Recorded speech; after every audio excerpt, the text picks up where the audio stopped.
여러분 살아가면서 이런 말 많이 하지 않습니까? 왜 하필 지금이야? 왜 하필 그때야? 라는 말을 하게 됩니다. 제가 사용을 언제 하나 봤더니 스케줄이 겹칠 때인 것 같아요. 어떤 중요한 일정이 있었는데 또 다른 사람과 어떤 일정을 조율하다 보니까 꼭 그날이어야 된대요. 그럴 때 이런 이야기를 하는 것 같아요. 아, 왜 하필 그때야? 내가 시간을 내어줄 마음도 있고 함께할 마음도 있는데 일정이 겹치면 함께할 수 없기 때문에 그때마다 이런 말 하는 것 같아요. 왜 하필 그때야? 또 지금 내가 뭔가 하고 싶은 게 있는데 막 게임을 해야 되는데 그런데 엄마가 무언가 시켜요. 그러면 이런 마음 들겠죠. 아, 왜 하필 지금이야? 지금 친구랑 재밌게 게임하고 놀고 있는데 지금 나 중요한 거 하고 있는데 왜 지금 하필이면 지금 그걸 나한테 하라고 하지? 좀 이따 시키면 좋을 텐데 이럴 때 우리는요 하필 그때라는 이 말을 사용합니다. 또 어떤 사고가 났을 때도 이런 걸 한 것 같아요. 야, 왜 하필 그때 거길 지나가서? 야, 왜 하필 그때 그 시간에 네가 거기 있어서 네가 그런 힘든 일을 겪었어? 왜 네가 하필 그때 그 길을 지나가가지고 난데없이 차 사고가 난 거야? 라고 할 때 하필 그때라는 말을 사용하기도 합니다. 그런데요, 이 하필 그때는요, 부정적일 때 많이 사용하는 것 같아요. 긍정적인 의미로 쓰는 게 아니라 우리는 우리 삶에서 하필 그때라고 하는 이 말을 쓸 때마다 부정적인 의미를 담아서 하필 그때라는 말을 사용합니다. 오늘 말씀에서는 정말 왜 하필 그때라는 탄식이 터져나오는 이야기가 기록되어져 있습니다. 특별히 오늘 말씀은 모세의 이야기 중에서도요, 모세가 태어나던 때에 관련된 말씀입니다. 모세가 태어나던 그때는요, 정말 최악의 하필 그때였습니다. 저희가 말씀을 함께 읽어보겠습니다. 시작. 그러므로 바로가 그의 모든 백성에게 명령하여 이르되 아들이 태어나거든 너희는 그를 나일강에 던지고 딸이거든 살려두라 하였더라. 여러분, 바로의 명령이 떨어졌습니다. 근데 이 바로는요, 요셉을 알지 못하는 새 왕입니다. 이 요셉을 알지 못하는 새 왕은 이스라엘 백성들에게 굉장히 적대적이고 이스라엘 백성들을 두려워했습니다. 그래서 이와 같은 명령을 내리게 된 겁니다. 이스라엘 백성들을 억압하고 짓밟고자 했지만 그렇게 되지 않자 이제는 씨를 말려버리고자 아들을 낳으면 다 나일강에 던져 죽여버리라는 명령을 내리게 됩니다. 여러분, 모세가 태어나던 때는요, 바로 그런 때였습니다. 여러분, 출애굽기 2장 1절에서 2절 상반절에 보면요, 이렇게 말씀합니다. 레위 가족 중 한 사람이 가서 레위 여자에게 장가 들었는데 그 여자가 임신하여 아들을 낳았다라고 말씀합니다. 하필 그때 모세의 엄마 아빠가 결혼을 했습니다. 하필 그때 임신을 했고요. 하필 그때 아이를 낳았는데 그 아이가 아들 모세였습니다. 제가 지난 4월 25일 토요일에 결혼식 주례를 했는데요. 결혼은 정말 축복된 시간, 축복된 장소입니다. 결혼식은요, 기쁨과 감사와 축하와 축복으로 가득한 시간이죠. 저는 2009년 10월 24일에 결혼했습니다. 아직도 그날이요, 생각하면 생생합니다. 물론 모든 시간을 다 기억하지 못하지만 생생해요. 제가 입었던 옷도 알겠고, 저희 아내가 입었던 드레스도 생각이 나고, 제 표정이 어땠는지, 아내가 얼마나 아름다웠는지 여전히 또렷합니다. 또 저에게는 새 아이가 있는데 지음이가 태어났을 때, 하음이가 태어났을 때, 예준이가 태어났을 때가요, 지금도 생생합니다. 그 순간들이요, 생생해요. 얼마나 기뻤는지, 얼마나 놀라움이 있었는지를 알겠습니다. 여러분, 결혼과 출산은요, 그런 시간이에요. 그냥, 결혼이라는 게 있지, 출산이라는 게 있지, 이걸로 끝이 아니라, 결혼하는 그 시간, 그리고 출산하는 그때는요, 놀라운 기쁨과 감격이 있는 순간이에요. 여러분의 결혼과 또 여러분에게 있을 그 놀라운 생명을 얻는 그 시간도 그런 시간 되기를 축복합니다. 그런데 모세의 엄마 아빠의 결혼과 출산은요, 그렇지 못했을 것 같습니다. 모세의 엄마 아빠가 사랑해서 만나고 두 사람이 결혼했을 때 어떤 마음이 있었을까요? 어떤 두려움이 있었을까요? 모세를 임신했을 때 어떤 두려움이 있었을까요? 이미 바로 왕의 명령이 내려진 것을 알고 있고 우리 동네에서도 아들이 낳으면 그 아들이 나일강에 던져지는 것을 보고 있는 때예요. 그런데 사랑하는 아내가 임신을 한 거예요. 아기를 갖게 된 거예요. 여러분, 그 10달이요. 임신을 알게 됐으니까 10달은 아니겠죠. 출산까지 있는 그 수개월이요. 어떤 시간이었을까요? 기대하는 시간이었을까요? 태명을 짓고 이 아기가 얼마나 예쁠까? 이 아기가 태어나면 어떤 옷을 입혀줄까? 신을 준비하고 막 그런 시간이었을까요? 아이 방을 꾸미고? 아니었을 거예요. 모세의 엄마 아빠는요. 이 태어나기 전까지 엄마 뱃속에 있는 그 태중에 있는 시간 동안요. 한 가지 기도했을 거예요. 하나님, 딸이어야 됩니다. 하나님, 딸이어야 됩니다. 밤에 자다가도 번쩍 눈이 떠지면 기도했을 거예요. 하나님, 딸이어야 합니다. 하나님 절대 아들이면 안 됩니다. 딸이어야 합니다. 여러분 그렇게 임신의 시간이 다 가고 진통이 오고 산파가 달려오고 드디어 아이가 태어났습니다. 제일 먼저 뭐 물어봤을까요? 아마 물어보지도 않았을 거예요. 물어보지 않아도 알았을 거예요. 모세의 아빠가 산파에게 아들이냐 딸이냐 물어보지 않아도요. 그냥 태어나는 그 순간 그곳에 있는 공기가 말해줬을 거예요. 산파의 표정이 말해줬을 거예요. 아들인 것을. 여러분, 아들이 태어났습니다. 그 여자가 임신하여 아들을 낳으니 그가 잘생긴 것을 보고 석 달 동안 숨겼다라고 이야기합니다. 바로 왕의 명령이 무엇인지 분명히 알고 있지만 나일강에 바로 갖다 버릴 수 없었습니다. 이제 막 태어난 아기를 결코 버릴 수 없었어요. 숨기는 것 사실 어려운 일이겠죠. 왜냐하면 임신한 것은 눈에 보이기 때문입니다. 이미 막달이 되었다는 걸 알고 있는 거예요. 3달을 숨겼다는 것은요. 목숨을 걸고 숨긴 거예요. 왜냐하면 애굽의 사람들이 여러분 히브리 사람이 출산하였다면 아들을 나일강에 버리는지 버리지 않는지 확인하지 않았을까요? 확인했을 거예요. 근데 3달을 숨기고 아기는 점점 커가고 울음소리도 더 우렁차지니까 더 이상 숨길 수 없는 거예요. 근데 이 모세에 대하여서요. 성경은 이렇게 말하고 있습니다. 잘생겼다라고 이야기합니다. 잘생겼다. 여러분 잘생겼다라는 의미는요. 오늘 2장 2절 말씀에 보니 잘생겼다는 건요. 토브라는 단어를 사용하고 있어요. 토브. 토브라는 단어의 의미는요. 좋다, 좋은, 선한, 좋았더라라는 의미가 있어요. 창세기 1장에 하나님이 태초에 천지를 창조하실 때에 하나하나의 날마다 만드시면서 하나님 늘 말씀하셨던 것. 하나님 보시기에 좋았더라. 그때 사용된 단어가 토브예요. 토브라는 단어입니다. 그런데 이 이야기, 모세의 이야기, 특별히 모세의 출생과 관련된 이 이야기를요, 신약성경에서 2군데에서 이야기하고 있는데 그 2군데에서 말하는 곳마다 무엇을 이야기하고 있냐면 모세가 잘생겼다라는 것을 이야기하고 있습니다. 그 두 말씀은요, 먼저 히브리서 11장 23절 말씀이에요. 함께 읽어볼까요? 시작. 믿음으로 모세가 났을 때 그 부모가 아름다운 아이임을 보고 석 달 동안 숨겨 왕의 명령을 무서워하지 아니하였으며. 여러분 사도행전에서도요 이 모세의 출생의 이야기를 기록하고 있습니다. 함께 읽겠습니다. 시작. 그때 모세가 났는데 하나님이 보시기에 아름다운지라 그의 아버지 집에서 석 달 동안 빌리더니. 아멘. 여러분 모세의 아름다움을요 신약성경에서 이 출생과 관련해서 모세가 태어났는데 너무 아름다웠다라는 이야기를 2번 하는데 한 번은 누가 보시기에 아름다웠다고요? 부모가 보기에. 또 한 번은요 하나님이 보기에. 여러분 신약성경은요 헬라어로 쓰여졌습니다. 헬라어에서 이 좋은 잘생긴에 대한 이 잘생겼다라는 것의 단어는 뭐냐면요 아르테이오스예요. 근데 딱 신약성경에 2번만 쓰였어요. 어디에?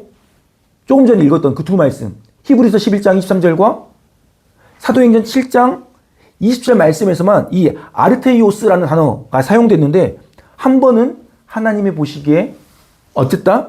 아름다웠다. 그 의미는 어떤 거냐면요. 만족스러운, 받을 만한, 기뻐할 만한이라는 의미예요. 하나님이 보시기에 아름다웠다는 것은요. 이제 막 태어난 아기를 바라보면서 얼굴이 예뻤다는 게 아니에요. 이목구비가 뚜렷했다는 게 아니에요. 콧대가 높았다는 게 아니에요. 눈이 동그랗게 컸다는 이야기가 아닌 거예요.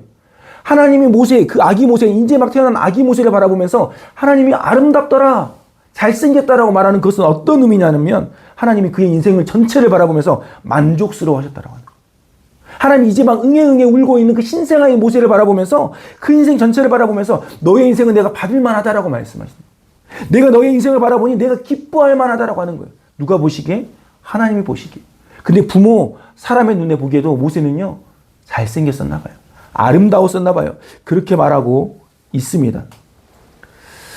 여러분, 이 잘생긴 아기가 태어났는데 이 아기를 나일강에 떠나보내야 하는, 던져야 하는 부모, 그 부모가 할 수 있는 최선은 무엇일까요? 그 최선은요 갈대 상자를 만들고 거기에 물이 새지 않도록 방수 작업을 하는 역청을 바르는 작업을 하고, 그래서 그 아기를 그곳에 그 배를 띄우듯이 그 갈대 상자에 이제 더 이상 내가 키울 수 없는 이 아들 강에 던져서 죽일 수 없으니까 갈대 상자에 뉘어서 나일강에 떠나보내는 일을 시작합니다. 이것은 모세의 엄마 아빠가 모세에게 해줄 수 있는 마지막 최선이었습니다. 여러분, 근데 이 슬픔은요 엄마 아빠만 감당한 것이 아니라 온 가족에게 있는 슬픔입니다. 내 동생이 태어난 걸 누나가 알아요. 그의 형제들도 남동생이 태어나서 아들을 죽이라는 바로왕의 명령 때문에 내 동생이 오늘 나일 강에 던져져야 되는 걸 알고 있었다라고 하는 겁니다. 4절 말씀에 보면 그의 누나가 어떻게 되는지 보려고 멀리 서 있다라고 말씀하고 있습니다. 엄마 아빠만의, 부모만의 슬픔이 아니라 온 가족이 당하는 엄청난 슬픔과 좌절과 낙심과 너무나 큰 힘듦 가운데 있었습니다. 사는 교회 성도 여러분, 우리는 모세 이야기를 알고 있습니다. 모세는 이스라엘 그 민족의 지도자로서 하나님이 부르셨고 애굽에서 이 이스라엘 민족을 백성들을 탈출시켜서 출애굽시키는, 그래서 하나님이 약속하신 가나안 땅, 약속의 땅까지 인도하는 놀라운 지도력을 발휘했던, 하나님이 사용하셨던 이스라엘 백성들의 놀라운 지도자인 것을 우리는 알고 있습니다. 그런데 만약 그것을 모른다면 어떨까요? 그것을 모른다면 엄청난 긴장감 가운데 이 이야기를 들어야 했을 것입니다. 그런데 민족의 지도자 모세는 왜 이렇게 태어나야만 했을까요? 그냥 이 땅에 태어날 수 있잖아요. 큰 어려움 없이 그냥 그런 명령 없을 때 태어났다면, 애굽 땅에 태어났다 할지라도 그냥 엄마 아빠와, 사랑하는 엄마 아빠와 형제들과 기쁘고 즐겁게 살아갈 수 있었을 텐데, 왜 모세는 애굽 왕 바로의 그 기가 막힌 명령이 내려졌은 그때에 태어나게 되었을까요? 이스라엘 지도자들이 다 그런 코스를 거친 게 아닙니다. 많은 이스라엘의 선지자도 있고 지도자들도 있었지만 그들이 다 모세와 같이 태어난 것은 아닙니다. 왜 하필 그때 모세는 태어났을까요? 아니, 하나님은 왜 모세를 그때 그 애굽 땅으로 그 순간에 보내셨을까요? 하나님은 우리를 사랑하시고 우리를 향한 놀라운 계획을 가지고 계신다면서 왜 그 끔찍한 명령이 내려있는 그때에 하필이면 모세를 레위 가족, 이스라엘 백성 중에 한 사람, 그 가정에 보내셨을까요? 하나님이 잘 모르시는 분이라면 그런 선택하실 수 있을 것 같은데, 하나님이 아무것도 잘 모르시는 분이라면 그때 하나님 잘 모르고 그러셨나 보다 할 수 있는데, 하나님은 모르시는 분이 아니라 모든 것을 누구보다 분명하고 명확하게 아시고 모든 것을 다 이루고 계시는 분이신데, 하나님은 왜 모세를 그때 하필이면 그 가정에 보내셨을까요? 오늘 우리는 본문 말씀을 두 번 읽었습니다. 한 번은 모세의 엄마 아빠의 입장에서, 그리고 두 번째 읽을 때는 하나님의 입장에서 이 말씀을 읽었습니다. 여러분, 두 번째 하나님 입장에서 이 말씀을 생각해 본다면, 하나님은 요셉이 아버지와 형들을 애굽으로 부를 때 하나님은요 야곱에게 약속하셨습니다. 창세기 46장 1절에 7절 말씀을 보면, 이제 야곱, 이스라엘이 자기 아들들을 데리고요, 자기 온 가족 70명의 가족이 애굽으로 이주하는 장면을 기록하고 있는데, 그때 3절에서 4절 말씀에 이렇게 이야기합니다. 함께 읽어볼까요? 3절 4절 말씀 함께 읽겠습니다. 시작. 하나님이 이르시되 나는 하나님이라, 내 아버지 하나님이니 애굽으로 내려가기를 두려워하지 말라. 내가 거기서 너로 큰 민족을 이루게 하리라. 내가 너와 함께 애굽으로 내려가겠고 반드시 너를 인도하여 다시 올라올 것이며 요셉이 그의 손으로 내 눈을 감기리라 하셨더라. 아멘. 하나님은요 애굽으로 이주해가는, 애굽으로 어쩌면 이사가고 있는, 그렇죠, 이사가고 있는 야곱에게요 이렇게 약속하셨어요. 애굽에 내려가기 두려워하지 말라. 내가 너와 함께 애굽으로 내려가겠다. 내가 거기서 너로 큰 민족을 이루게 하겠다. 반드시 너를 인도하여 다시 올라오게 하겠다라고 하나님이 야곱과 약속하셨다라고 하는 겁니다. 하나님은 약속하신 것처럼 애굽에 함께 내려가셨습니다. 애굽에서 큰 민족을 이루게 하셨습니다. 바로 왕의 두려운 존재가 될 만큼 큰 민족을 이루었습니다. 이제 야곱과 하신 마지막 약속을 이루고자 하시는 거예요. 마지막 약속이 뭐죠? 반드시 너를 인도하여 다시 올라오게 할 것이며, 하필 그때는요 재수가 없는 때가 아니에요. 스케줄이 겹쳐서 곤란하게 되던 때가 아닙니다. 하필 그때는요 하나님이 우리를 사용하시고자 우리를 부르시는 그때입니다. 여러분, 하필 그때라는 말을 맞추고자 한다면 하나님 필요하셔서 부르시는다라는 표현을 사용하겠지만, 제가 하나님이 필요하신다라는 용어를 사용하지 않는 것은 하나님은 우리 없이도 이 모든 일을 다 하실 수 있는 분이시기 때문입니다. 하지만 하나님은 그 은혜 가운데서 우리를 부르셔서 하나님의 그 놀라운 역사 가운데, 일하심 가운데 우리를 사용해 주시는 분이십니다. 여러분, 이것은요 우연이 아닌 필연입니다. 여러분, 우연으로 이 모든 사건을 이해한다면 모세가 태어나던 그때는요 그냥 부정적인 때인 거예요. 어쩌다 보니 재수 없이 모세는 그런 명령이 있던 그런 암울한 시기에 태어난 거예요. 그리고 그는 절망과 죽음만이 기다리고 있는 그때를 살아갈 수밖에 없었다라고 하는 거예요. 그런데 반대로 필연 하나님이 사용하시기 위해 부르는 때는요, 이미 하나님의 놀라운 계획이 있고 그 섭리가 가득 채워져 있는 때를 의미한다라고 하는 거예요. 하나님이 그때 보내신 것, 우리가 보기에 우연으로 바라본다면, 야, 모세는 재수 없이 그런 때 태어났어 라고 말하겠지만, 하나님의 관점, 하나님의 시선, 하나님의 계획 가운데 본다면 이미 하나님은 모든 것을 다 계획해 놓으시고 하나님의 놀라운 일을 이루어가기 시작하신 때, 이미 그것이 출발된 때라고 하는 겁니다. 하필 그때요, 바로의 딸이 나일강에 목욕하러 나옵니다. 바로의 딸이 갈대상자에 담겨있는 모세를 발견하고요, 그냥 내버려 둘 수 있잖아요. 근데 하필 그때 바로 왕의 공주는 모세를 자기 아들 삼습니다. 하필 그때 모세의 누나는요, 이 장면을 지켜보고 있다가 용기 내어서 바로 왕의 공주에게 달려가서 유모가 필요하지 않냐고, 내가 유모를 좀 구해오겠다라고 말합니다. 하필 그때 바로 왕의 공주가 허락해 줍니다. 됐어라고 말할 수 있겠죠. 애굽 사람들 중에서도 얼마든지, 그렇지 않습니까? 애굽 사람들 중에서도 내 아이를, 이게 내 아들 삼았다면 내 아이의 젖을 먹일 만한 사람 얼마든지 구할 수 있을 텐데, 그래, 그러면 데려와봐 라고 허락하는 겁니다. 여러분, 어쩌면 하필 그때 그런 일들도요, 계속해서 일어나고 있었습니다. 사람의 관점에서 보자면 운도 지지리도 없는 하필 그때지만, 하나님의 관점에서 보자면 하나님의 약속과 계획이 철저하게 실행되고 있는 때였습니다. 하나님이 모세를 부르신 하필 그때입니다.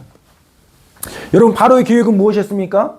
아들을 낳으면 강에 던져 죽이는 것이었습니다. 그것으로 끝내버리는 것이었어요. 그런데요, 그 명령 때문에 하나님의 계획에 따라 모세는요, 바로의 딸, 그러니까 공주의 아들로 왕궁에서 이집트의 왕자로 자라날 수 있었습니다. 여러분, 모세가 바로 왕의 공주로 왕자로 왕궁에서 자라나면서 뭘 배웠을까요? 애굽의 지식, 애굽의 학문, 이 나라는 어떻게 운영되고 있는가? 그들의 언어 다 배웠을 것입니다. 통역이 필요하지 않겠죠. 모든 것을 다 습득하는 시간이었습니다. 모세로서는 이제는 바로 왕과 맞서서 이스라엘 백성들을 출애굽시키기 위한 준비하는 시간을 갖게 됩니다.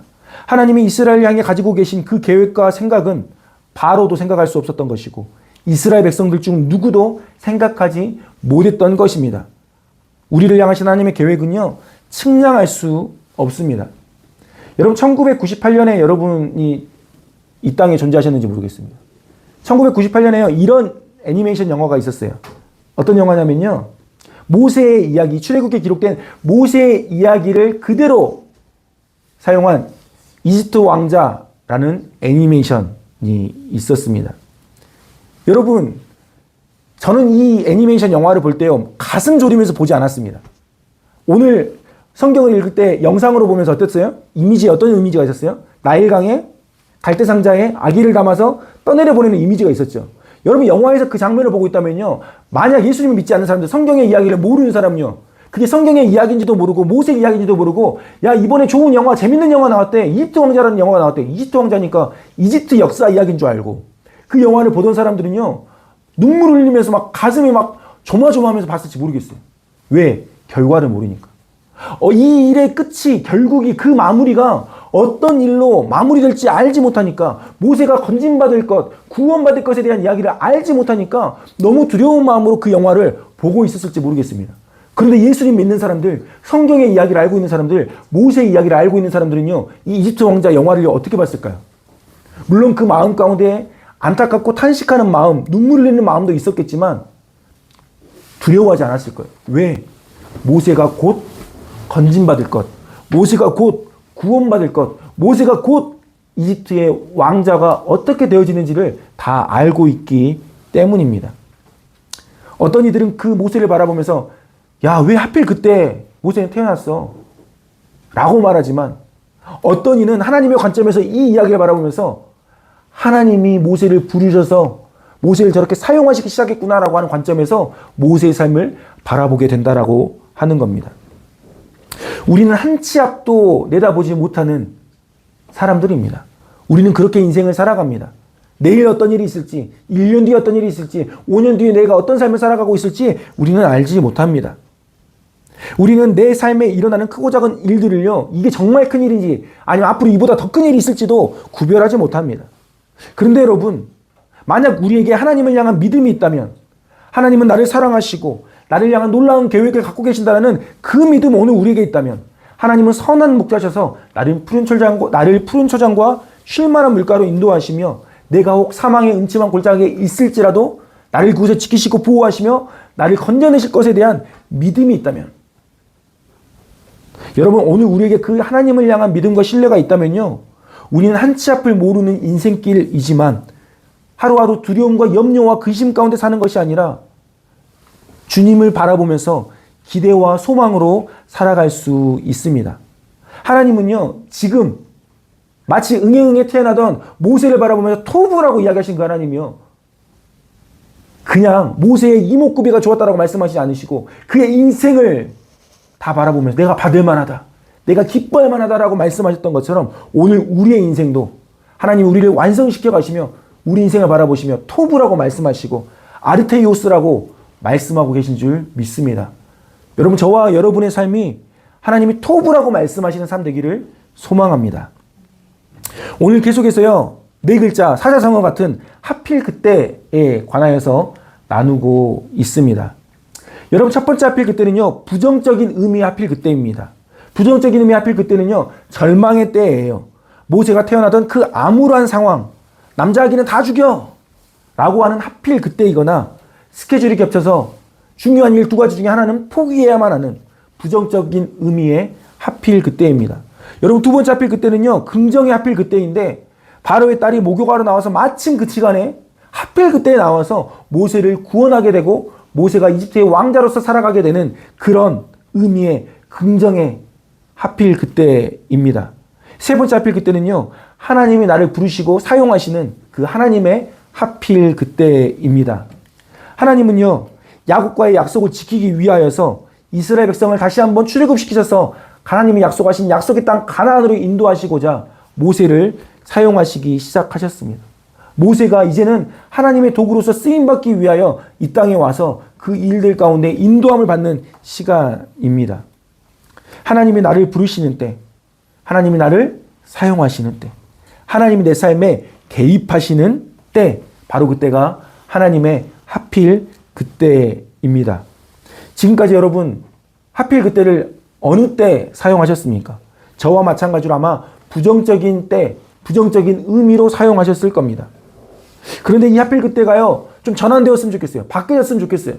여러분, 혹시 여러분의 입에서 왜 하필 그때야? 라는 말을 하게 되는 순간 여러분, 오늘 이 말씀이 기억되었으면 좋겠습니다. 여러분, 그 부정의 하필 그때만 있는 것이 아니라 부정적인 것처럼 보임에도 불구하고 하나님은 그 안에서 내가 보지 못하는 곳에서 긍정적인 두 번째 의미의 하필 그때를 이루어가고 계심을 기억하셨으면 좋겠습니다. 그리고 하나님이 나를 부르셔서 사용하는 하나님의 하필 그때가 내 인생 가운데 펼쳐지고 진행되고 있음을 여러분, 우리가 고백할 수 있기를 소망합니다. 하나님은 우리를 사용하시기 원합니다. 하나님의 손에 붙들림 받는 삶이 되기를 원하세요.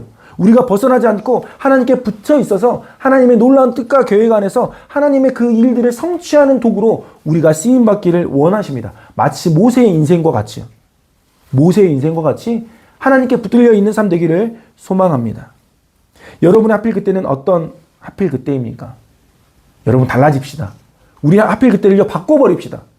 여전히 부정적으로 다가오는 그런 순간순간마다 부정의 하필 그때를 내려놓고 그 순간 기억하고 긍정의 하필 그때로, 하나님의 은혜의 하필 그때로, 하나님이 우리를 부르시는 하필 그때로 변화되기를 소망합니다. 5월은 가정의 달이고요. 5월 첫 주일은 어린이 주일로, 둘째 주일은 어버이 주일로 가정의 달을 교회도 함께 지켜나갑니다. 이 시간 이곳에 어린이 청소년 성도님들도 있습니다. 여러분의 삶의 하필 그때는 우연이거나 재수가 없는 하필 그때가 아니라 하나님이 여러분을 정말 사랑하시고 놀라운 계획을 가지고 계셔서 여러분을 놀라운 하나님의 계획과 역사 안에서 사용하시기 위해 여러분을 부르시는 하필 그때입니다. 지난 한 주간 동안 중간고사 기간이어서 잠도 못 자고 새벽까지 공부한 힘든 시간이었을 수도 있습니다. 많은 노력을 했음에도 좋은 결과가 없다 하여서 실망하고 낙담하는 시간일지도 모르겠습니다. 그런데 하나님은요, 여러분이 지금 이 순간 어떻게 공부하고 있는지를 보고 계십니다. 모세의 이야기를 들으며 엉뚱하게 모세의 삶과 같은 일들이 내 삶에도 일어났으면 좋겠다라고 생각하는 사람이 있을지도 모르겠습니다. 나도 모세처럼 하루아침에 히브리 부모 말고 노예 생활하고 있는 부모 말고 바로 공주의 아들 되어가지고 영앤 리치의 삶을 좀 살았으면 좋겠다. 막 건물주 아들처럼 살았으면 좋겠다. 막 이런 엉뚱한 생각을 하는 사람들이 있을지 모르겠습니다. 돈 많은 백수로 살고 싶은. 그런데 우리가 알아야 할 것이 있다라고 하는 것입니다. 모세는요, 바로의 공주의 아들로 그곳에 살았지만 자기의 정체성을 분명히 갖고 있었어요. 내가 지금 바로의 왕궁에서 좋은 옷을 입고 좋은 집에서 살며 정말 맛있는 음식들을 먹고 살지만 나는 히브리 사람인 것을, 나는 하나님의 백성인 것을 모세는 잊지 않고 살아갔다라고 하는 겁니다. 여러분의 어린 시절, 유년 시절, 청소년기가 내가 누구인지를 명확하게 알고 살아가는 모세의 어린 시절과 같은 시절 되기를 예수님의 이름으로 축복합니다. 그리고 사는 교회의 어른 성도 여러분, 여러분의 하필 그때는 어떤 하필 그때라고 생각하고 계십니까? 오늘 말씀 앞에서 우리는 답해야 합니다. 어물쩍 넘어가면 안 됩니다. 아, 그런 의미로도 해석할 수 있겠구나라고 넘어가 버리면 안 됩니다. 오늘 우리는 말씀 앞에서 모세의 이야기를 들으면서 우리는 스스로 답해야 합니다. 나는 어떤 하필 그때를 살고 있는가? 나는 어떤 하필 그때로 오늘 내 삶을 이해하고 있는가? 여러분, 아무 의미 없이 어쩌다 보니 서른 즈음에 살아가는 여러분의 인생이 아닙니다. 오늘 우리가 예수를 믿고 믿음 안에서 살아가는 것은요, 하나님을 예배하면서 하는 이 자리에 있는 것은요, 우연이 아니라고 하는 겁니다. 예수 믿는 남자친구를 만났기 때문에 어쩌다 보니 교회를 다니고 있는 것도 아니라고 하는 거예요. 결코 우연이 아니라 하나님의 놀라운 계획과 인도하심 아래서 우리는 오늘 이곳에 모였고 하나님을 예배하고 놀라운 믿음과 하나님의 은혜 아래서 우리가 살아가고 있다라고 하는 겁니다. 우리는 우연이 아니라 필연의 삶을 살아가고 있는 겁니다. 오늘 우리 삶 가운데 일어나는 수많은 일들을 바라볼 때 왜 하필 그때야? 왜 하필 지금이야가 아니라 하나님이 오늘 나와 함께 하시는 놀라운 계획을 가지고 나를 인도해 가고 계시는 은혜의 하필 그때, 하나님의 하필 그때로 이해하며 우리의 삶을 살아가는 우리 모두 될 수 있기를 예수님의 이름으로 축복합니다. 여러분, 하나님 이미 모든 것을 움직이고 계십니다. 나만 움직이고 계신 것이 아니라요, 또 다른 사람들의 삶도 움직이고 계십니다. 나를 도울 일들요 이미 시작하셨다라고 하는 겁니다. 여러분, 모세 엄마 아빠 갈대상자를 만들 때요 어떤 일들이 일어났을까요? 모세 엄마 아빠가 모세를 이제 나일강에 띄울 때 그 순간 바로 왕의 공주가 나일강의 목욕으로 나올 일을 계획을 잡았을까요? 아닐 거예요. 이미 갈대상자를 띄우기로 한 그날 아침, 그날 어느 때 그 순간이 되기 전부터 어쩌면 바로 왕의 궁에서는요, 바로 왕의 공주가 목욕을 나가기 위한 준비를 이미 시작해서 이미 움직이고 있었을 수 있다라고 하는 겁니다. 하나님은 우리의 삶 가운데 하나님의 일들을 우리에게 맡기시면서 우리를 부르시면서 우리 삶 가운데 일하실 때 오늘 내 삶만이 아니라 또 다른 모든 환경들을 이루어가고 계신다라고 하는 겁니다. 오늘 예수 안에, 복음 안에 있는 하나님의 자녀된 우리의 삶이 그와 같습니다. 모세의 인생을 하나님이 인도해 가셨던 것처럼 오늘 우리의 인생도 그와 같이 인도해 가고 계십니다. 여러분, 예수님은 왜 십자가에서 죽으셔야 했을까요? 왜 예수님은 십자가 형벌, 그 가혹한 끔찍한 형벌이 실존하고 실제로 이루어지고 있는 그때에 이 땅에 오셔야 했을까요? 왜 하필 그때 예수님은 그때에 우리를 구원하기 위해 이 땅에 오셔야 했을까요? 예수 그리스도께서 십자가에 죽으심은 누가 보아도 끔찍한 하필 그때입니다. 분명 누가 보아도 재수 없는 하필 그때인데 하나님은 또 다른 하필 그때를 우리가 미처 알지도 못한 그때에 시작하셨고 우리를 위한 구원의 십자가, 우리의 모든 죄를 위하여 물과 피를 쏟으시는 단번에 제물 대신 예수 그리스도의 그 십자가를 허락하셨습니다. 이루셨습니다. 이것은요, 사단조차도 알지 못했습니다. 십자가에서 예수님 죽으시면 끝나는 것이라 생각했습니다. 하지만 그 십자가가 끝나는 십자가가 아니라 부활로, 소망으로 우리를 구원하는 구원의 길을 내는 십자가였음을 믿습니다.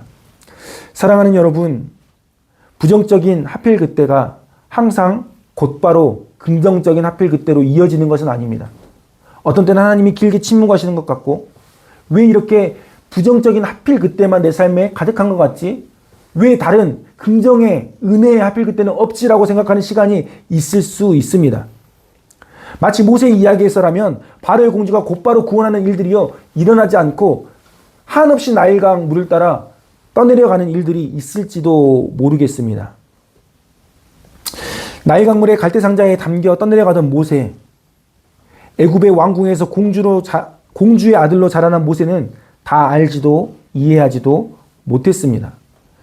왕궁에서 자라는 그 모세, 어떤 이들은 부러운 눈빛으로 바라보았을지 모르지만 모세에게 있어서는 사랑하는 엄마 아빠와 함께할 수 없는 시간이었고 어쩌면 더 깊은 고독과 힘듦 가운데 있는 시간이었을지도 모릅니다. 누군가는 특별하게 바라볼지 모르지만 모세에게 있어서는 여전히 부정적인 하필 그때였을 수도 있습니다. 모세는 왕자로 평생 바로의 궁에서 편하게 살지 않았습니다. 출애굽기 초반 모세의 이야기는 출애굽기 이야기에 이어서 곧바로 어떤 이야기로 이어지냐면 모세가 미디안 광야로 도망쳐 떠나는 이야기로 곧장 연결되어집니다. 결과는 기대와 다를 수 있습니다.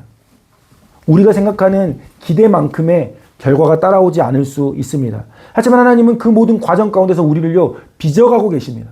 우리에게 그 믿음이 있어야 합니다. 우리에게 그 눈이 있어야 합니다. 하나님은 오늘 내 삶 안에 즉시로 무언가 주시지 않으면 내 삶에 어떤 관심 없으신 분이 아니라 하나님은 끊임없이 우리를 빚어가고 계신다라고 하는 겁니다. 더 아름답게, 더 좋은 모습으로 우리를 빚어가고 계십니다. 애굽의 왕자가 된 모세의 출생의 이야기는요, 영화로 만들 만큼 그런 이야기입니다. 하지만 그 과정, 실제 그 주인공인 모세 안에서는 왜 하필 그때야? 왜 나는 하필 그때 이런 일들이 일어나지? 라고 했을지 모르겠습니다. 여러분, 모세의 삶에는요, 왜 하필 그때가 너무나 많습니다. 출생이 그랬죠. 이제 미디안 광야로 도망가게 되는 것도요, 왜 하필 그때 내가 그걸 봐서 라고 할 수 있습니다. 여러분, 출애굽 시킬 때요, 10가지 재앙이 있었습니다. 한두 가지면 안 됩니까? 왜 하필 10가지 재앙을 다 이루고 나서야 홍해는 왜 하필 거기서 가로막고 있는 겁니까? 갈라지긴 했지만, 그래서 지나갔지만, 건넜지만, 왜 하필 그런 일들이 있었을까요? 우리 인생에도요, 그런 하필 그때가 수없이 온다라고 하는 거예요. 근데 그 하필 그때가 부정적인 하필 그때로 끝나버리는 것이 아니라, 새로운 은혜의, 긍정의, 하나님이 우리의 인생 가운데 놀라운 일을 이루시는 하필 그때로 이어진다라고 하는 사실을 우리 모두가 기억하길 원합니다. 사랑하는 여러분, 무엇보다 우리 모두가 하나님의 은혜의 하필 그때, 하나님의 하필 그때를 아는 성도들 되기를 축복합니다. 오늘 어린이 주일입니다. 특별히 어린이 주일 말씀이 하필 그때입니다. 하필이면 이 말씀이에요. 특별히 여러분이 오늘의 말씀 가운데 축복하고 싶습니다. 하나님이 보시기에 아름다운 토브, 아르테이오스, 그리고 사람들이 보기에도 아름다운 토브라고 할 만한, 아르테이오스라고 할 만한 여러분의 삶이 되기를 축복합니다. 성경에서는요, 이와 같은 표현을요, 예수님께도 사용했습니다. 누가복음 2장 52절에는요, 예수님을 향하여 이렇게 이야기합니다. 예수는 지혜와 키가 자라며 하나님과 사람에게 더욱 사랑스러워 가시더라. 모세에게 말했던 것처럼 하나님이 보시기에 아름다운, 사람들의 눈에 보기에도 아름다운 그 표현이요, 예수님께도 쓰였습니다. 오늘 이 자리에 있는 우리 모두가 특별히 어린이 주일이니까 어린이들이 예수님이 그러셨던 것처럼, 모세가 그러했던 것처럼 하나님과 사람들이 바라보기에 사랑스러워지는, 사랑받는, 세 번역의 표현처럼 더욱 사랑받는 삶 되기를 예수님의 이름으로 축복합니다. 당신이 탄 시간은 하필 그때, 하나님은 은혜의 하필 그때를 시작하고 계십니다. 아멘.